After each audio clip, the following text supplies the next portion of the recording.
I would like to call to order the special meeting of the Personnel Committee of the Niles Main District Library on October 29th, 2025 at 7:03 p.m. Trustee Shealy? Here. Treasurer Bertello? Present. President Keane? Here. Let's stand for the Pledge of Allegiance. I pledge allegiance to the flag of the United States of America and to the republic for which it stands, one nation, under God, indivisible, with liberty and justice for all.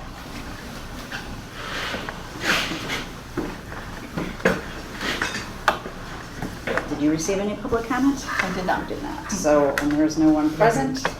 So we will move on to new business with the first item being discussion of Personnel Committee. Were you here to make a comment? Oh, no. Okay, all right. Just wanted to make sure before we go ahead. Discussion of Personnel Committee purpose and scope.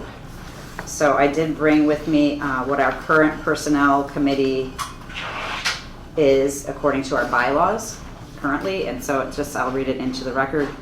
From our bylaws, it says the Personnel Committee shall be comprised of at least the President and the Executive Director or his or her designee. The Personnel Committee's responsibilities include, but are not limited to, preparation of the annual review of the Library Director for discussion among the full board prior to the formal review, assisting the Library Director in the preparation of his or her annual statement of goals and objectives for the coming year, and assuming a leadership role in the resolution of any personnel conflict that cannot be resolved by the Executive Director. The Executive Director is responsible for the annual review of all other library employees. So I guess now we can talk about whether we want to leave it as is or change anything. I did put some notes that I thought about when I was looking at it. If we do want to change anything, then we have to bring this back to the entire board and vote on it as a change in the bylaws. So with that, I will invite you to share your ideas. And yeah, I just gave this to you guys, so if you need to read through it, please take your... Becky, I did highlight one piece of this that does kind of like conflict with our current practice. And Yeah. that's just being that the Executive Director is responsible for the annual review of all other library employees. I mean, like, department heads typically are going to be responsible for the annual reviews of their direct reports. So I don't know if that reads accurate to our practice now. That would be the only thing that I would say is probably not accurate. And that's what you're referring to, what is in our current policy. Correct. When I read that, I just kind of felt like it's the same as like the director is really responsible for all the other staff. Okay. That's what I got out of it. I don't know. Okay, that's not how it reads to me, Yeah. but if that's the interpretation of the board, then I do agree with that. But obviously the director is going to be responsible for like the leadership team, but the department heads typically are going to be the ones analyzing and monitoring and evaluating performance for their staff per Yeah. department. So I that doesn't read accurate to me. So possibly a change in. possibly, yeah. What are your thoughts? I think that it does align with the delegation of authority that's in the bylaws to the director that says the board has delegated to the director and then the director delegates to department heads, etc. Okay. And I also could see that language could be cleened up a little bit. Okay. Do you have any suggestions for cleaning it up? Like not off the top of my head, other than omitting it. I don't know. I don't. Not off the top of my head. It reads a little. I took it to be the executive director is ultimately responsible through the chain of command to, for all other employees. And that is common wording that other libraries have in their personnel committee as far as delegation of authority again. So I can see both ways. I can see that the interpretation could be a little bit unclear, but it sounds like the board's intent matches with our delegation of authority as it exists. I would just like to add, I am in agreement with your suggestions down below, and I would like for us to bring these to the board for approval. It stands, it's a well thought out proposal. Thank you. Is there any I mean, there was a number of things. Are you okay with all of them? Yes, I am. I actually am of the opinion that, given the past histories that we've had with Board of Trustees, I think that having a broad group of people, to me, it's helpful in setting personnel, when personnel decisions need to come about. So, as it stands, and with the suggestions, I support it. Okay. Thank you.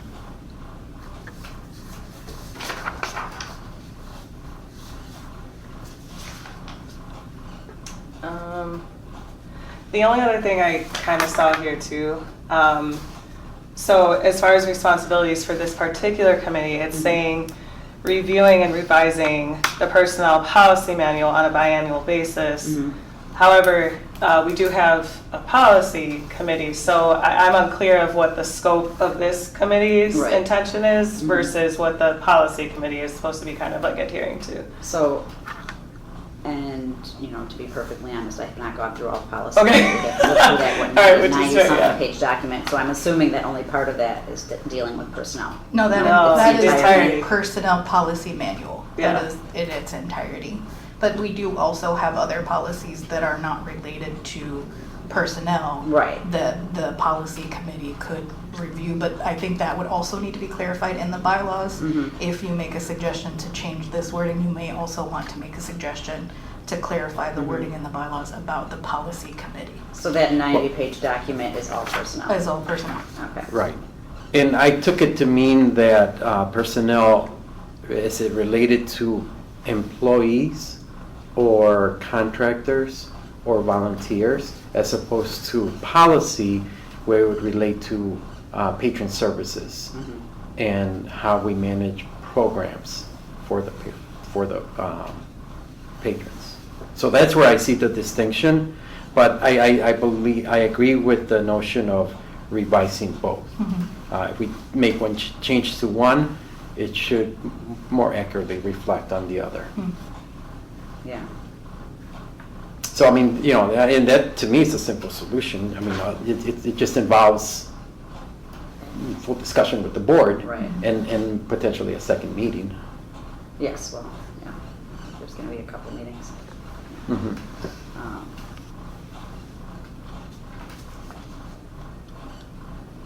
Has the policy committee gotten very far with that? The policy committee has not met yet with the personnel policy manual at all. Yeah, that's part of the reason. I mean, I guess it was twofold. My thinking on this was because I don't really see that happening very quickly in the policy committee.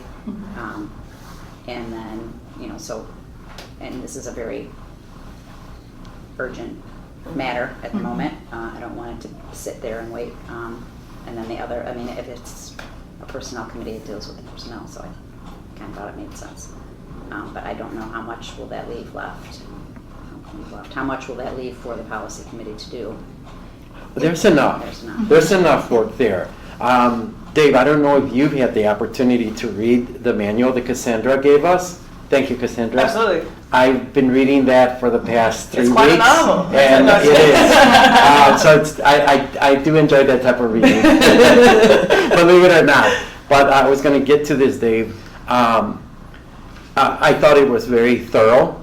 I did put in a lot of notes to the document that I read. I haven't shared my notes yet, but I've got a lot of notes there. So I think it would be important for us, however we going to meet and discuss those proposed changes, that we get going on that as soon as possible. I think it's critical because at the end of 2026, the current union contract expires. And typically, union negotiations may start up to a year in advance of the ending of the contracts. I mean, it really depends on both the union and management here to set a start date. But it's something that I see a lot of value in us having this as close to a finished product as possible leading up to those discussions. Yeah, I'm all for us taking that part of the policy, and it sounded to me like at, the previous discussion of the policy committee, like they had enough on their plate anyway, Mhm. besides the personnel part of it. Correct. So I think whatever we can do to expedite it would be great. Mhm. Madam President, may I just ask about a particular portion of the policy manual? Mhm. Because this is a question for Valerie and anybody else that might provide input. So within the past week or so, I was reviewing the policies, and I was having a difficult time identifying the policies that describes homebound services. And if at any point anyone could guide me to exactly where that is in the policy manual, I couldn't locate it in our website policies. I know it's not in the new manual that we provided related to personnel, because that, I think, is a separate policy as far as services, but let me look for it, because Okay. I've not honestly reviewed that policy myself. Okay, great, thank you, I appreciate it. Dave, do you have any comments or additions or reductions on what I had suggested? I'm okay with putting this in, rewording it, and adding it.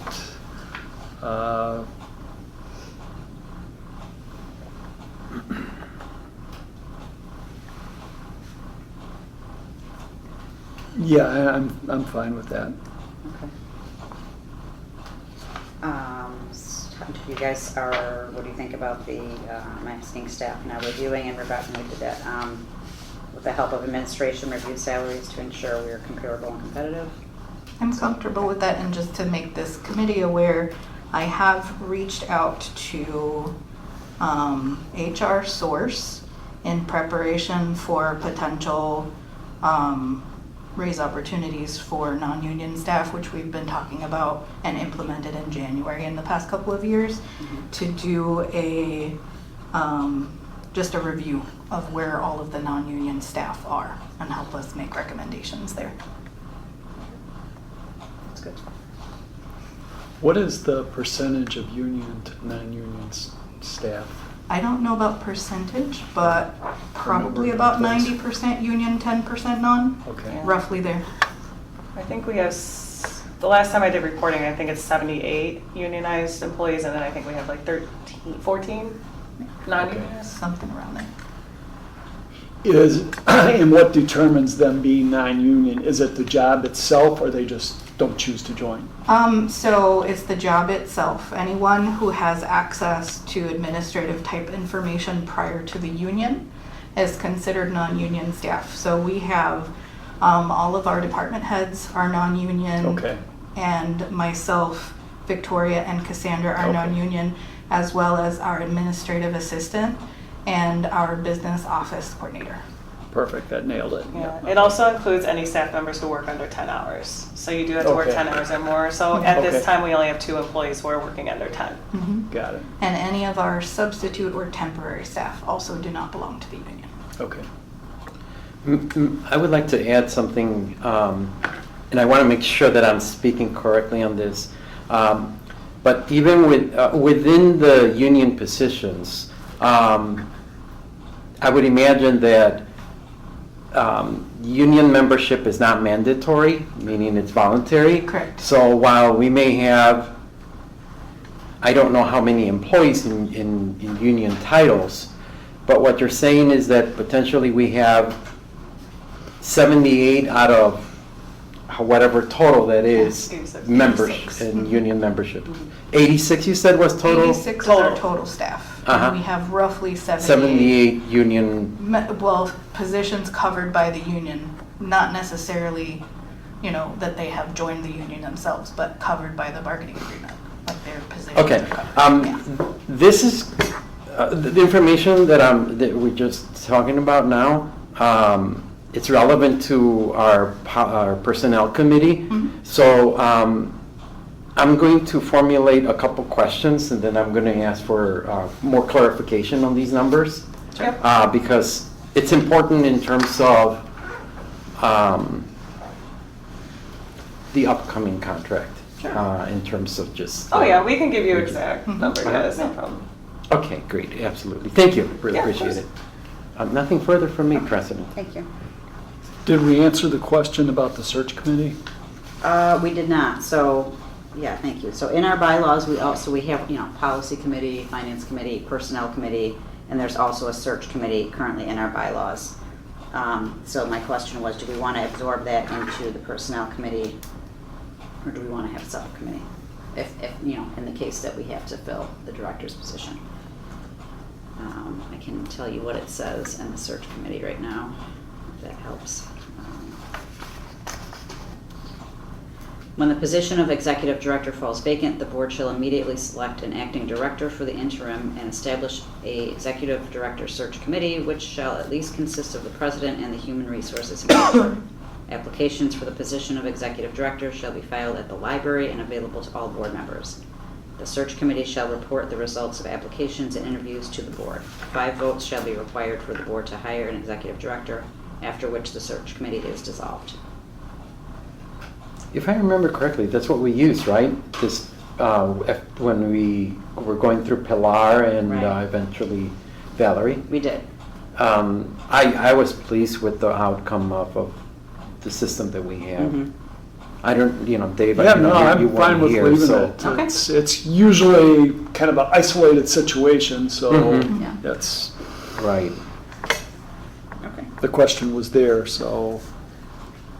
All right, thank you. So we'll get rid of that. And then it's also further down then, if there's no director, we'll get rid of that. So should I read into the record what it does say, or just bring it to the next meeting? That's up to you. It can be kept private until it is discussed with the board and decided upon as a working internal document, or you can choose to read it into the record. Give yourself time. I would recommend you give yourself Yeah, time so okay. that you can, Okay. formulate a good presentation. All right, thank you. All right, so then it brings us to discussion of setting up our next 2 meetings, especially if we're going to be taking on the policies. I think we need to be meeting regularly so that we can get that done. So it's November. We have, well, no, it's not November.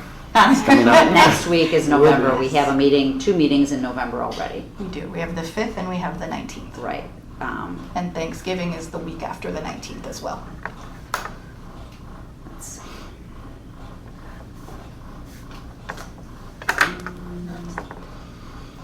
The 5th is the RFPs. RFPs. Okay. Right. Special And the 19th meeting is of our the board. regular meeting. Mhm.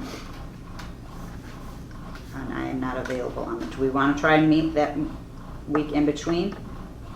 Or do we want to leave it for the first week of December? And there's a lot of policies to go through, Mhm.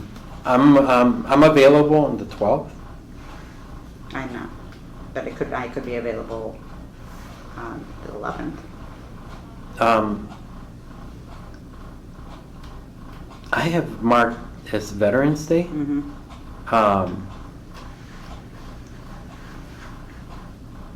So,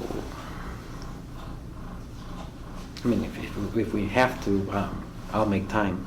How about you, Dave? Yeah, I'm fine with the 12th. No, Becky's not. Oh, I'm sorry. The conversation shifted to the 11th. Oh, the 11th? Mhm. Or December 3rd. All right, let's see.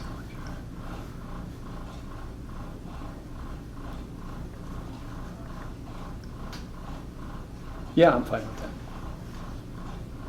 With the 11th? 11th, November 11th, yeah. We are open, right, Valerie? We are open. Yeah, that is the holiday, right? That is Yeah. the actual holiday, yes. So it'll be our first personnel meeting. First Personnel Okay. Committee meeting on Tuesday, November 11th at 7 p.m. Do you want to schedule the next one, or you want to just wait till we meet them? Dave, how do you feel with as far as your schedule? Do you want I'm us? fine with going ahead and scheduling it. I usually am at the golf course is going to be closed before Thanksgiving, so it's, not going to be an issue. And it's so far out right now, I can request that time off. So Okay. I am going to be fine with whatever. Okay. Well, right now, my 3rd is open. If that you're, I am. you're looking to get that done. December 3rd? Mhm. Uh-huh. Okay. All right, I'll Yeah, put let's it do in. that. 7? Yes.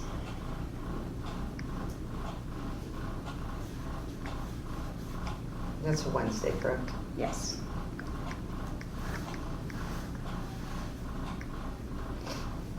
Okay, I think let's leave it at that for now. Okay. Because there's a board meeting on the 17th, and then it's the holidays. All right. That's off. We'll be off to a good start then. I think we do have matters that we need to discuss in closed session. So is there a motion to move into closed session? We I- can go into closed session. Okay, Is there a Second. 7:24. All in favor, Jean? Aye. Okay. We are back in open session of the Niles Main District Library special meeting of the Personnel Committee on October 29th, and it is 10:33. You have to take a roll. Trustee Sheeler? Yes. I don't know what I'm doing. Yes, or president, whichever. Here. Treasurer Rotello, Present. and President Keene. Here. There is no action on the executive session. Does anyone have other? No. I'll, motion to adjourn?